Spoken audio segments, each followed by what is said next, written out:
This is a deck tech for Archangel Avacyn. The deck's name is called BINO, Boros in name only. This is a flip card, so Commander qualifies this as a Boros card. But as a deck builder, I choose not to play red in this instance because red does not help you cast Archangel Avacyn. So I'm playing it in a mono white shell. This is the entire deck.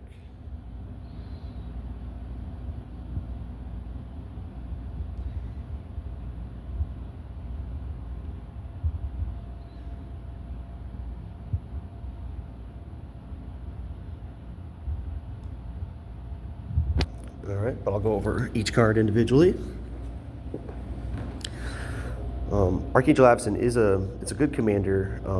Being able to play at instant speed is an advantage, and the fact that it has an ETB trigger for indestructibility is a useful thing to have out of the command zone. And it transforms into a decent clock. The transformation can adversely affect you simply because it can kill sometimes all of your creatures. But it's still a powerful effect. So, all right, with the zeros, we got Crow Mox, Mox Diamond. Both are synergistic with Armageddon.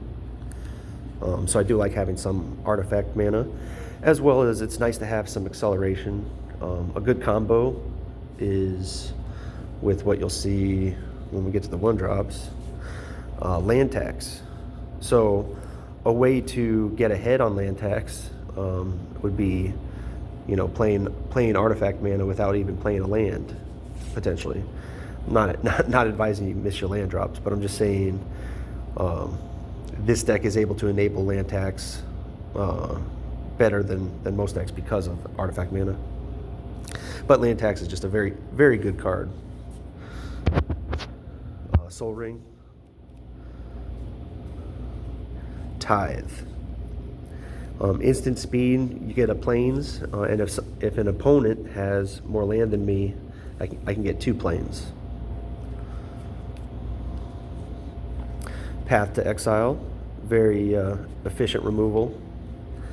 Brave the Elements, can help be a win condition, to get across lethal.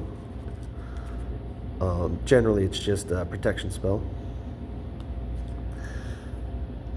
Swords to Plowshares, efficient removal. Soul Warden, just a way to gain some life, multiplier. Mother of Runes, a great card. Never attack with Mother of Runes. Esper Sentinel, great for card draw. Also really good with the equipment in the deck. Because making Esper Sentinel bigger creates more of attacks. Soldier of the Pantheon, pro multicolor, and a little bit of life gain. Momo Friendly Flyer. It's a 1/1 flyer with a little bit of upside, as I do play some angels. All right, on to the 2-drops.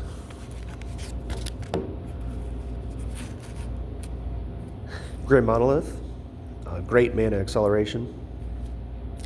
Umezawa's Jite, very good equipment for dealing with other creature decks with the -1/-1 counters.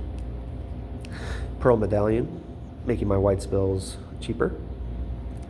Disenchant, always good to have some artifact and enchantment destruction. Rest in Peace. I don't care too much about death triggers, so I kind of like having this main deck graveyard hate because, let's face it, some decks do get shut down when you shut down their graveyard. So I like having access to one of the most hateful cards ever printed for graveyards, which is Rest in Peace. As someone who's played a lot of reanimation decks, I know all too well. Rest in peace is the premium of graveyard hate.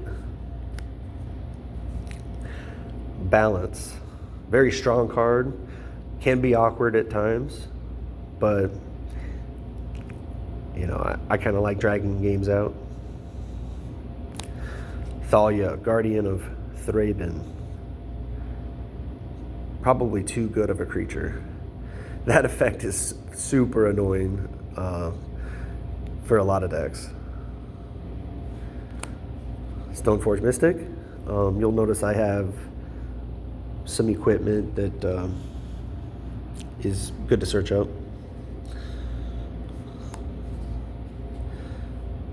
Aegis of the Gods. Hexproof is a very nice trait to have. Giada, Font of Hope. It's a flyer and does make some of my other angels cheaper. Spirit of Labyrinth. This is a non-bow with sort of fire and ice, but this effect is powerful enough that it's worth having out just to prevent opponents from drawing extra. Containment Priest, some more alternate cast hate is what I'd call that. Knight of the White Orchard. Orchid.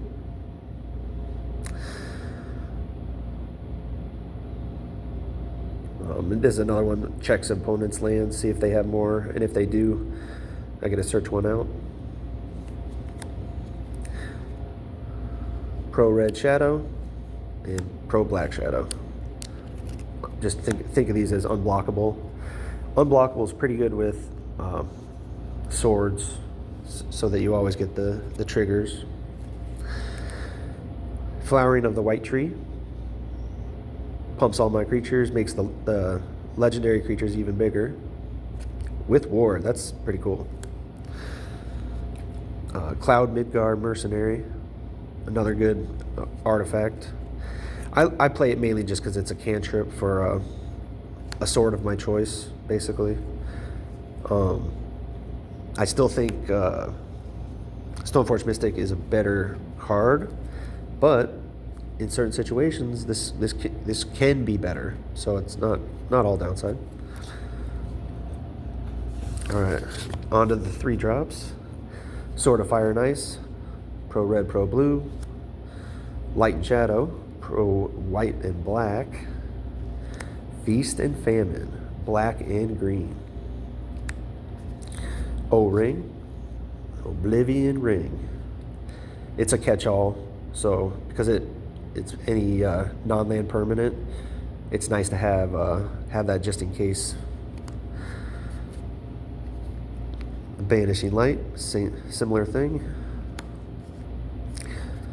Spear of Heliod, just an expensive anthem because it does cost 3, but it does have a little bit of upside, which when you have mana untapped for it, it's an incentive for an opponent not to attack you. Always Watching. This is really good because it gives vigilance. So, non-tokens, which I do have some tokens in the deck, so, you know, it's a downside for that, but still a good card. Aura of Silence. This is a very hateful card for artifacts and enchantments. You know, all of a sudden your Lotus Petals now cost 2 colorless, and it's not what you have them in the deck for.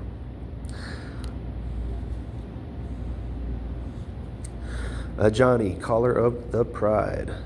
It's a mono-white planeswalker that works well with a deck that doesn't mind attacking with just one creature at a time. You know, put a counter on it, and then on a subsequent turn, give it the minus, where you're giving it Flying and Double Strike. Flying and Double Strike works extremely well with those swords because you'll get multiple triggers because you're dealing combat damage multiple times. Thalia, Heretic, Cathar. another hate card. Aven Mind Sensor, another hate card. The first person you play this on is likely not going to be too pleased, especially if say their fetch land now whiffs. Recruiter of the Guard, just very versatile, being able to search up any number of cards in my deck. Monastery Mentor, a one-man army, allowing you to go wide. Paladin and Vec, pro black, pro red. You know, you got to have this for that Rakdos player in your group. Play him, and they're in trouble. Flicker Wisp. It's kind of narrow, but it might be just what you need to clear the way for a victory. So it's a card that I keep in mainly just for corner case scenarios. You know, that's why I play Oblivion Ring and Banishing Light. They are cards that can deal with any number of threats, but there's nothing glamorous about it. It's just a 3-mana removal spell.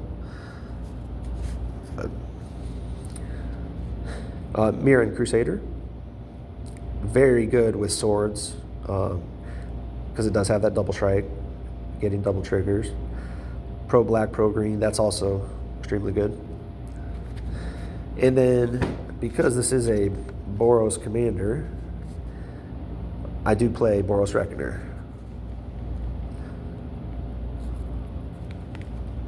All right. Now, on to the 4-drops. 3 Dynamo, artifact mana, very good pre and post Armageddon. Oh look, Armageddon, destroy all lands. Very good card, especially since you know when you're going to cast it. Leyline of Sanctity. If it's in your opening hand, that is fantastic. If not, you know, I don't mind, you know, tapping 4 to have this effect. Cataclysm, a mass removal spell. A very interesting removal spell, but it works well when you have a creature and a artifact, so that, you know, your creature can presumably be equipped, because if there's only one creature and your creature is equipped but the other opponent doesn't have that, then that's where you derive your advantage. Anyways, this is a card that's been in like white weenie decks for a long time. You know, you basically just try to curve out into maybe 1 mana removal spell, 2 mana creature, 3 mana enchantment, and then 4 mana Cataclysm. And then you're left with the creature that's enchanted, and presumably you've removed the opponent's 1-drop. So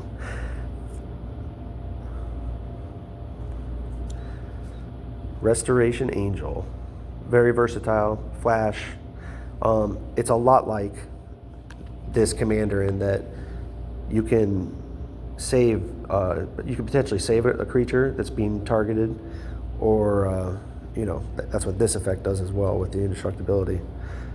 But this can also get additional value from cards like Cloud and Stoneforge Mystic, you know, creatures with enter the battlefield effects. This is one of them, Ranger Vios. Search up one of my many 1-drops, or 2 of my many 1-drops. Archangel of Tithes.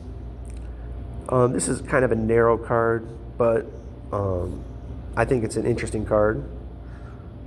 So if I can cast it for 3 mana, obviously that's better. You know, either with Momo or with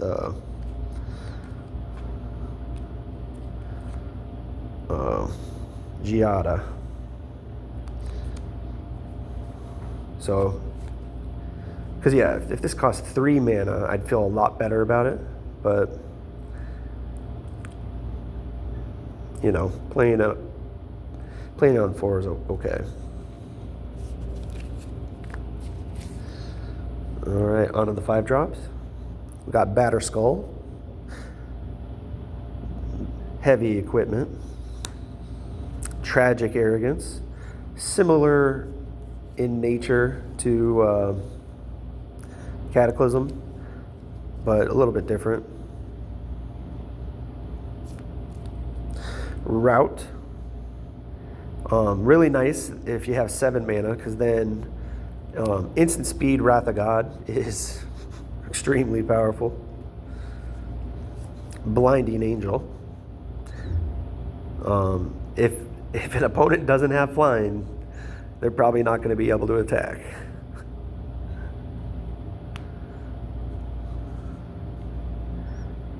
Archangel of Thune. I play enough creatures that putting +1/+1 counters on my creatures is generally pretty powerful. So, you know, I have it in there just to curve out. I don't even have a combo piece with this.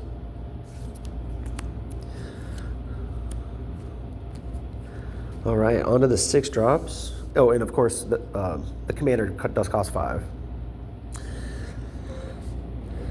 We got Elspeth. You can go wide, and you can also destroy all the big creatures. Terminus, a very nice top deck. That's why when you play this deck, you do need to play carefully, because anytime you have miracle cards, that's something where you have to pay attention during your draw step.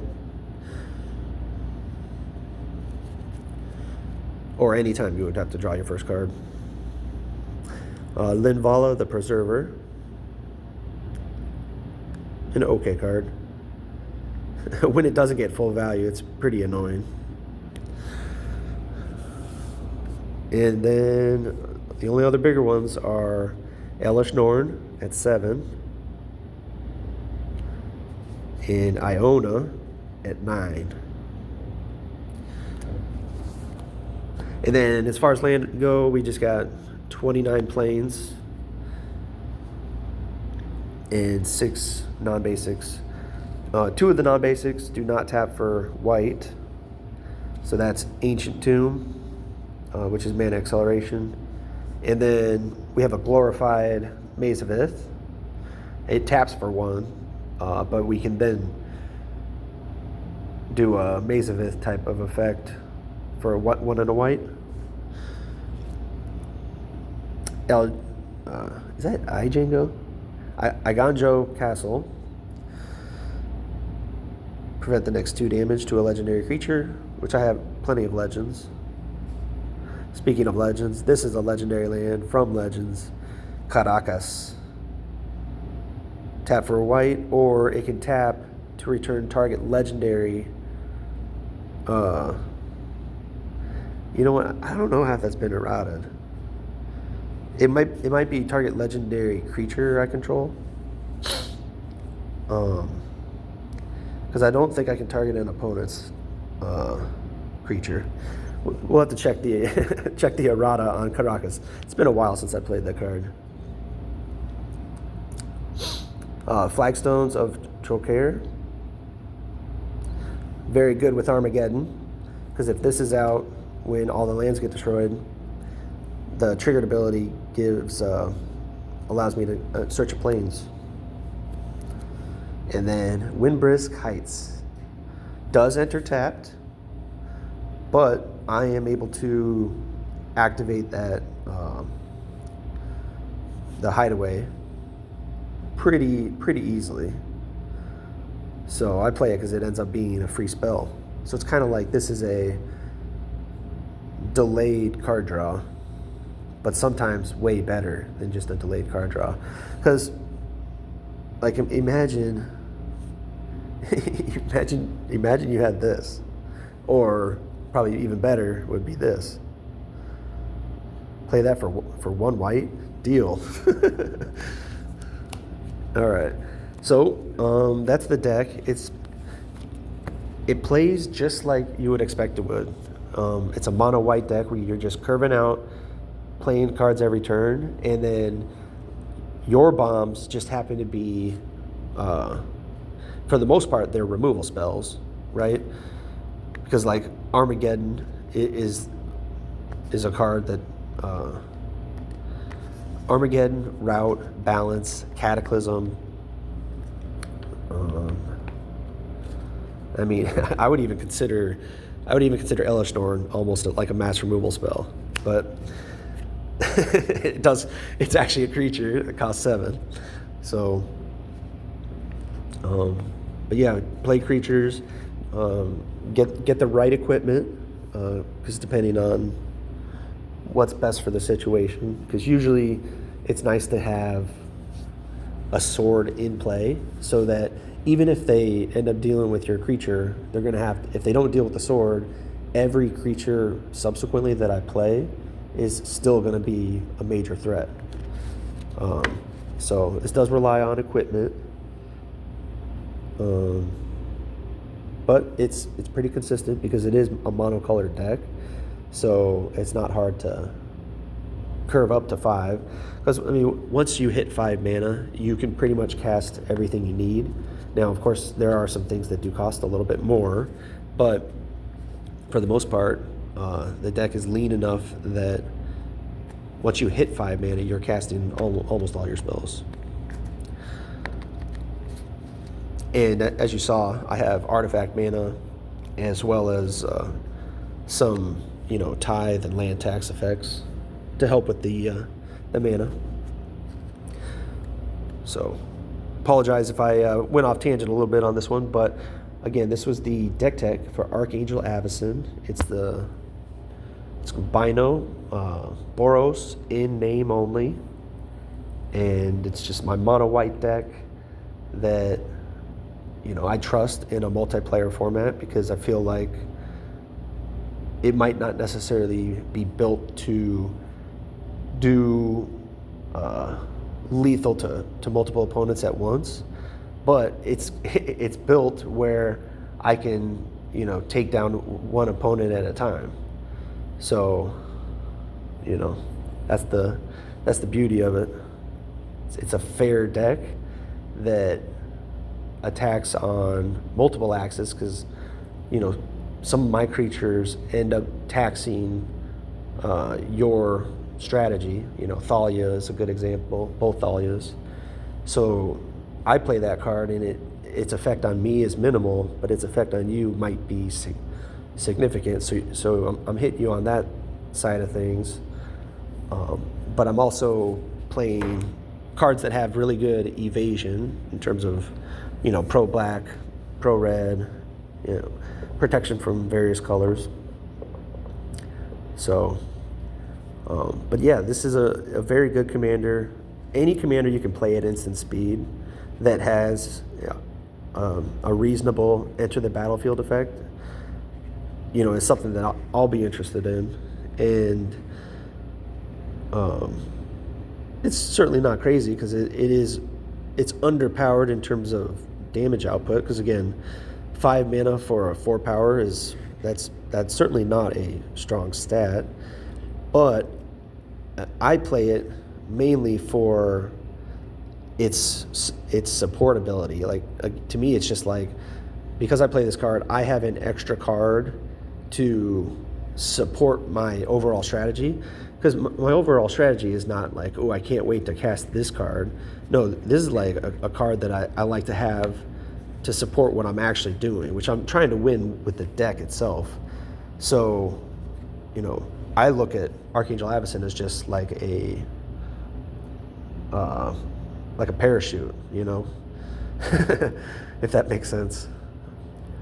I'm not sure if my analogies are making sense at the moment, but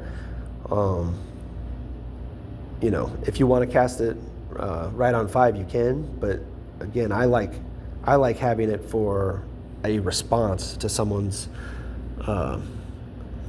effect or whatever. Just depends. All right. If you have any questions, let me know. If you have any comments, feel free to share. Thanks.